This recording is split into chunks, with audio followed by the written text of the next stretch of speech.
नमस्कार दोस्तों। Trading view point script के इस ट्यूटोरियल में आज हम लोग ये सीखने वाले हैं कि multi time frame directional moment index indicator कैसे क्रिएट करना है। तो चलिए सबसे पहले कोड समझते हैं। यहाँ पे एक इंडिकेटर फंक्शन जिसका नाम मैंने दिया है multi time frame directional moment index. सबसे पहले हमें यूजर से टाइम फ्रेम का इनपुट चाहिए। ओके, इसलिए यहाँ पे input dot time frame function को यूज किया गया है। इसका नाम इसका नाम मैंने दिया है हायर टाइम फ्रेम, और इसकी डिफॉल्ट वैल्यू मैंने वीकली रखी है, इसलिए यहाँ पे डब्ल्यू लिखा हुआ है। ओके, उसके बाद डायरेक्शनल मोमेंटम इंडेक्स कैलकुलेट करने के लिए हमें दो इनपुट चाहिए, एक है लेंथ और एक है स्मूथिंग। दोनों की डिफॉल्ट वैल्यूज है 14 14, जिसके लिए हमने इनपुट डॉट इंट फंक्शन का यूज किया है। अब हम लोग पाइन स्क्रिप्ट का एक डिफॉल्ट फंक्शन यूज करेंगे जिसका नाम है T A dot D M I. D M I का मतलब डायरेक्शनल मोमेंटम इंडेक्स। इसमें ये दो जो इनपुट्स हैं लेंथ और स्मूथिंग ये पास करेंगे। ये फंक्शन हमें तीन वैल्यूज रिटर्न करेगा, एक है डी आई प्लस, एक है डी आई माइनस और एक है ADX average directional index. Okay, अब ये तो वैल्यूज हो गई करंट चार्ट की, हमें चाहिए हायर टाइम फ्रेम की वैल्यूज।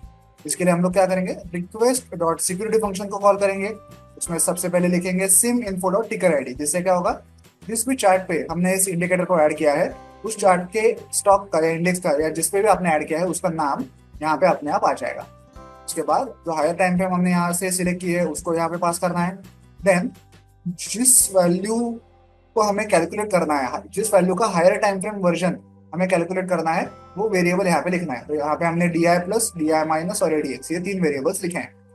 अब क्योंकि हम लोग हायर टाइम फ्रेम से डेटा एक्सेस कर रहे हैं, तो हायर टाइम फ्रेम की जो करंट कैंडल होगी, जो फिलहाल लाइव होगी, उसका डेटा हम लोग एक्सेस नहीं कर सकते, वरना हमें इंडिकेटर रिपेंटिंग इशू का सामना करना पड़ेगा। तो हम लोग क्या करेंगे, हायर टाइम फ्रेम की ऐसी कैंडल जो क्लोज हो चुकी है उसका डेटा एक्सेस करेंगे। ओके, करंट कैंडल की पिछली वाली कैंडल जो अब क्लोज हो चुकी है और जिसका डेटा यूज करना अब सेफ है, उसका डेटा हम लोग एक्सेस करेंगे। तो क्योंकि हमें पिछली कैंडल का डेटा एक्सेस करना है, इसलिए यहाँ पे ब्रैकेट 1 लिखा हुआ है हर जगह। ओके, इससे इंडिकेटर रिपेंटिंग इशू हमें नहीं सताएगा। और आगे कुछ टेक्निकल इनपुट्स है, दो टेक्निकल इनपुट्स हैं, ये आपको समझने की जरूरत नहीं है, बस आपको इस फंक्शन में इनको मेंशन करना है। अब हमारे पास हायर टाइम फ्रेम की तीनों वैल्यूज आ चुकी हैं, D I plus, D I minus और एडीएक्स। इन वैल्यूज को हमें सिंपली प्लॉट फंक्शन का यूज करके चार्ट पे प्लॉट करना है। ओके, एडीएक्स को हम लोग व्हाइट कलर देंगे, डी आई प्लस लाइन को ग्रीन कलर देंगे और डी आई माइनस लाइन को रेड कलर देंगे। ओके, सिंपल सा कोड है। तो चलिए अब इस इंडिकेटर को चार्ट पे ऐड करके प्रैक्टिकली चेक करते हैं। देखिए हम लोग फिलहाल निफ्टी के डेली चार्ट पे हैं। यहाँ पे हमारा multi time frame directional momentum index indicator है। अब ये जो लाइंस आप लोग देख रहे हैं, तीन लाइंस हैं, एक है प्लस लाइन जो कि है ग्रीन, माइनस लाइन जो कि है रेड और व्हाइट लाइन जो कि है सफेद।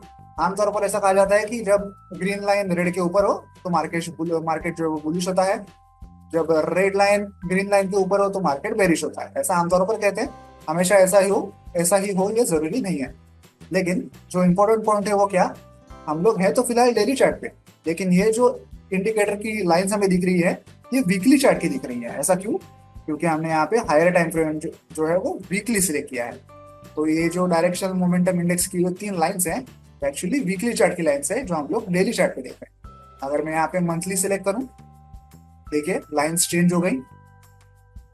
ओके, अब फिलहाल हम लोग डेली चार्ट पे मंथली चार्ट की लाइंस देख रहे हैं। ओके, आपको हमेशा एक बात का ध्यान रखना है कि जो भी आपका करंट चार्ट है उससे हमेशा बड़ी टाइम फ्रेम यहाँ से चूज करनी है। कभी भी छोटी टाइम फ्रेम चूज नहीं करना है और सेम टाइम फ्रेम भी चूज नहीं करना है। मैं डेली से छोटी टाइम फ्रेम यहाँ चूज नहीं करूंगा और डेली टाइम फ्रेम भी चूज नहीं करूंगा। मैं डेली से बड़ी टाइम फ्रेम भी चूज करूंगा। अगर मैं यहाँ पे 5 मिनट चार्ट पे होता तो 5 मिनट से ऊपर की टाइम फ्रेम भी मैं यहाँ पे चूज करता, कभी भी छोटी या सेम टाइम फ्रेम चूज नहीं करता। अदरवाइज आपको रीपेंटिंग इशू का सामना करना पड़ सकता है अपने इंडिकेटर में। आई होप आप ये इंडिकेटर समझ गए होंगे। वीडियो में दिखाए गए इस कोड को डाउनलोड करने के लिंक मैंने वीडियो के नीचे डिस्क्रिप्शन बॉक्स में दे दिया, आप चाहे तो वहां से कोड डाउनलोड कर सकते हैं। वीडियो को एंड तक देखने के लिए धन्यवाद। Thank you.